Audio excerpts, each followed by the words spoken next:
आता मुंबईमधनं एक महत्त्वाची बातमी समोर येते। मध्य रेल्वे मार्गावरच्या मुलुंड स्थानकावर एमव्हीआरसीचं काम चालू असतानाच एक वायर डाऊन स्लो मार्गावर पडली आणि एक मोठा स्पार्क झाला। त्यामुळे मध्य रेल्वेची सेवा ही विस्कळीत झाली। दरम्यान संबंधित कंत्राटदारावर योग्य ती कारवाई करण्यात येईल अशी माहिती मध्य रेल्वेचे मुख्य जनसंपर्क अधिकारी स्वप्नील नीला यांनी दिली आहे।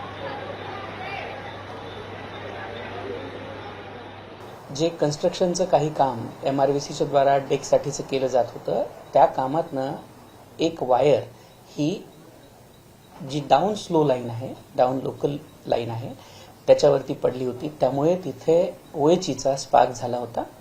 याची माहिती बाजूच्या लाईनमधून जात असलेल्या लोकल ट्रेनच्या मोटरमननी लगेच कंट्रोलला दिली आणि त्यानंतर OH देखील बंद करण्यात आली होती।